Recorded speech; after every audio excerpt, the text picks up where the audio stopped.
suis médecin, je suis psychiatre. C'est sûr que pour l'instant, j'ai des publications d'ordre scientifique, donc c'est pas pour le grand public. Mais c'est sûr, au bout d'un certain temps, je ferai probablement, parce que moi, l'idée pour moi, c'est toujours savoir s'adresser au peuple au quotidien. Je suis contre l'idée que la connaissance, la culture doit rester une affaire de l'élite. Je suis contre l'idée que quand on va à l'université, on apprend, on vit dans un vase clos et on jargonne entre nous. Pour moi, ça n'a pas de sens.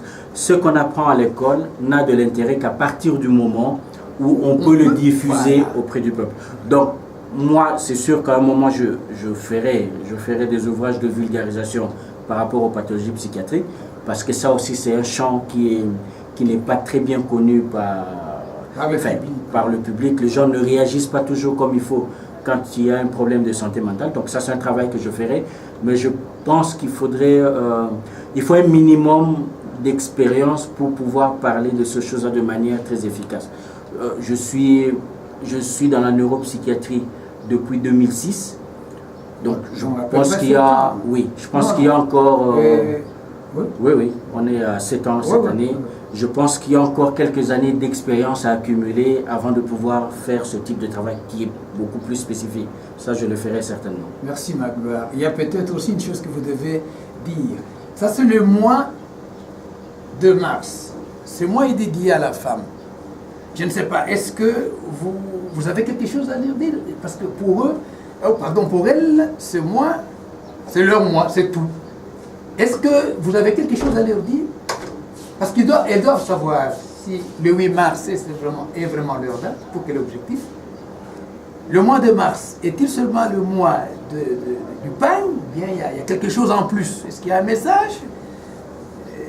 Elles devaient savoir quelque chose. Vous, comme vous écrivez, je ne sais pas si vous avez déjà écrit sur la femme, rien que sur la femme, ou vous avez des projets comme ça, mais pour le mois de mars, comme celui-ci qui est en train de finir, qu'est-ce que vous avez à dire à la femme? À la femme congolaise, surtout à la quinoise. J'ai beaucoup de respect, beaucoup d'admiration, même beaucoup d'amour pour les femmes congolaises. Lorsqu'il y a eu les pillages sous la Deuxième République, il y a beaucoup d'hommes qui ont perdu leur emploi. Et croyez-moi, il y a beaucoup de familles qui survivent aujourd'hui grâce au travail des mamans. Parce qu'elles vendent au marché, parce qu'elles vont chercher du pain. Moi quand je parle de la femme congolaise, quand je vois ce qu'elle fait, je suis ému. C'est extraordinaire. Déjà en parlant comme ça, on se dit que c'est mieux qu'il y ait un mois dédié à la femme. Donc, il faut qu'il y ait une journée, une date à la femme. Attendre le mois de la femme pour leur rendre hommage, c'est un peu, c'est un peu limite. C'est chaque jour qu'il y a... C'est tous les jours qu'il faut rappeler ce travail extraordinaire qu'elles font. Et vous aurez remarqué l'héroïne de mon livre, Vivre et mourir à Kinshasa, c'est une femme. C'est une femme.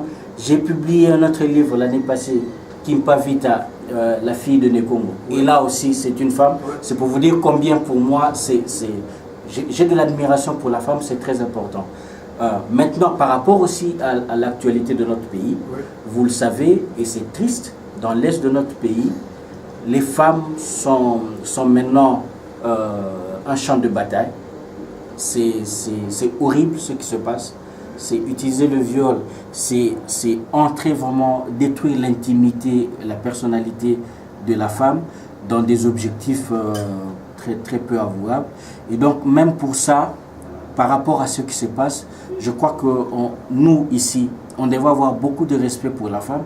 Et à la limite, je me demande si nous n'avons pas à nous reprocher de ne pas faire suffisamment pour cette femme congolaise. Je crois qu'il y a un débat, c'est la question de savoir que fait l'homme congolais pour cette femme congolaise qui souffre tous les jours. Et que fait l'âme congolaise et la femme congolaise pour cette femme qui souffre comme ça à l'Est.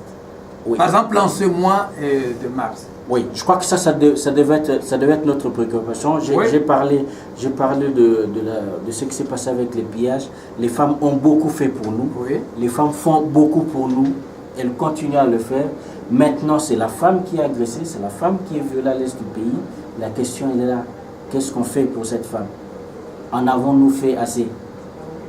Je suis en train de me poser la même question, mais je me dis alors... Je n'ai pas de réponse, moi non plus, mais je crois que c'est une réflexion qu'il faudra faire. Oui, mais pour la femme elle-même, en ce mois de mars, avec tout ce qu'elle apprend de sa consoeur, par exemple, du Kivu, qu'est-ce qu'elle a décidé? Qu'est-ce qu'elle fait? Où est-ce qu'elle est passée? Qu'est-ce qu'elle a dit?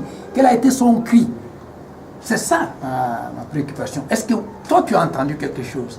Est-ce que la femme de Kinshasa, la femme du Kasaï ou de Mbandaka, pour ce mois de mars, avec tout ce qui se passe avec la femme à l'est du pays, qu'est-ce qu'elle a fait? Comment a été son cri? Est-ce qu'elle a su qu'elle devait faire quelque chose? Elle devait dire quelque chose? Est-ce qu'elle devait dénoncer quelque chose? Je ne suis peut-être pas au courant dans les détails par rapport à des actions concrètes qui auraient été menées, mais par contre, je sais qu'il y a beaucoup d'associations de femmes dans la ville de Kinshasa, et il y en a qui font déjà un grand travail. Donc maintenant, ça c'est, je parle aussi aux professionnels de médias que vous êtes. Ouais. Je crois qu'il y a aussi à aller vers ceux qui travaillent, ceux qui font déjà des choses ici sur place à Kin. J'avais déjà été témoin des initiatives de récolte des habits ou des biens comme ça qu'on a envoyés à l'est du pays. Ça j'ai vu en Belgique. J'ai vu des femmes congolaises de la diaspora s'organiser dans ce sens-là. Donc je ne suis pas au courant de ce qui se fait sur place même, dans le concret, mais je sais qu'il y a Belgique. beaucoup d'associations. Ouais. Et en Belgique, j'ai été témoin. J'ai été témoin des biens qu'on a rassemblés pour envoyer. J'ai été témoin des femmes qui ont marché de Paris jusqu'à Bruxelles pour manifester leur solidarité à l'égard de la femme congolaise. Et c'était des Africaines, des Congolaises surtout. Donc voilà, il y a des choses qui se font.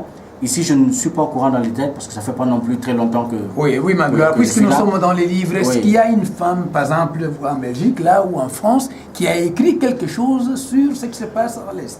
Parce que nous sommes dans les livres. Je n'ai pas vu des livres de Congolaises. Peut-être qu'il y en a, mais je ne suis pas au courant.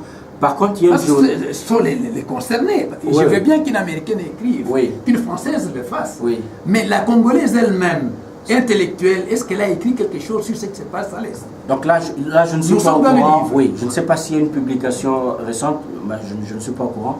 Par contre, je voudrais signaler une publication.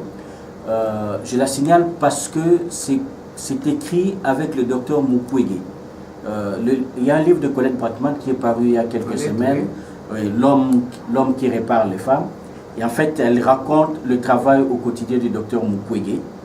Donc, c'est vrai qu'elle est belge. Donc, vous me demandiez une femme africaine.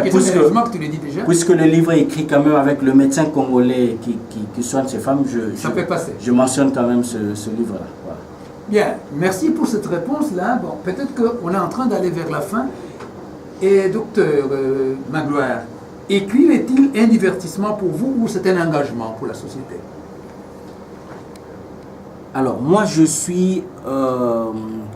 ne suis pas de ceux qui croient en l'art pour l'art. Ouais. Je pense que quand on appartient à une communauté traumatisée, perturbée comme la nôtre, chacune de nos actions doit être porteuse, doit participer à l'effort pour se sortir de cette situation difficile. Et donc, pour moi, faire de très belles phrases, écrire quelque chose de très beau, un exercice esthétique, c'est bien, je peux le faire, mais j'ai refusé de m'engager dans cette voie-là. Je pense que quand j'écris quelque chose, je voudrais qu'à la fin, quand on a fini de lire le livre, qu'on se dise j'ai été secoué, il y a quelque chose et je dois changer mon attitude, je dois participer au combat. Je crois que ça c'est important. Je ne suis pas de ceux qui croient en l'art pour l'art, non. Merci pour une telle réponse. Je crois que les auditeurs doivent être aussi sûrs et heureux d'avoir entendu ça de votre bouche. Bien, on va peut-être terminer, Magloire. Vivre et mourir à Kinshasa. Quel livre? Vivre et mourir à Kinshasa, Magloire. Vous avez tout dit dedans. Et maintenant, dans cette émission, quel est, maintenant c'est la fin, quel est votre dernier mot? Et ce mot doit être adressé à la population. Et à cette émission, quel est le mot que vous adressez? Je vais commencer par dire d'abord félicitations. Félicitations d'avoir une pareille émission. Je sais que ça ne doit pas être facile dans un pareil contexte de faire un travail sur les livres parce qu'on est on est plus souvent porté à des divertissements moins, je veux dire, contraignants. Ouais. Voilà. Mais vous faites un travail sur les livres et vous le faites avec beaucoup de passion. Donc, et grand merci, beaucoup de félicitations à vous et aussi à la radio Ilikia qui maintient ce programme. Merci. La deuxième chose par rapport à la population, c'est de dire qu'on ne peut pas sortir de notre situation catastrophique si on oublie la part de l'instruction. Il faut s'instruire absolument, il faut accumuler des compétences. Il n'y a que de cette façon qu'on pourra s'en sortir. Et là, les livres sont un véhicule très important. Donc on ne peut pas s'en passer. Et ce n'est pas un caprice, c'est vraiment une question de survie. Parce que si nous ne nous formons pas, si nous ne nous cultivons pas, si nous ne nous instruisons pas, les autres dans le monde, ils vont nous écraser et c'est déjà en cours. On n'en a peut-être pas conscience, mais c'est en train d'arriver. Et donc la seule façon de participer à cette guerre et de répondre à leurs attaques, c'est de s'instruire. Il n'y a que l'instruction qui nous sortira de ce marasme. Ma gloire, ça comme message à la population, il n'y a pas de plus important. À bon entendeur, peu de mots suffisent. Je crois que l'auditeur qui vous a suivi, l'auditeur qui vous a vraiment suivi, surtout dans ce message, la fin, il ne doit pas chercher ailleurs. Peu de mots comme ces mots-là ont suffi pour qu'il s'engage, pour qu'il change, qu'il comprenne que l'instruction, c'est tout ce qu'il y a comme arme. Qu'il comprenne que lire, c'est ça sa vie. Il sortira de ce marasme avec son livre. S'il ne lit pas, ce message a été le plus important.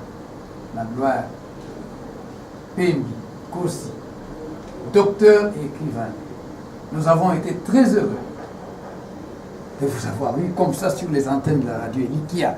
Tout le plaisir était pour moi. Dans cette émission de la culture du livre, où nous nous battons, ma gloire, pour susciter comme ça le goût de la lecture à nos frères et sœurs de ce pays, pour sortir réellement du marasme, comme vous veniez de dire, dans ces derniers mots adressés à la population. Encore une fois, docteur, merci.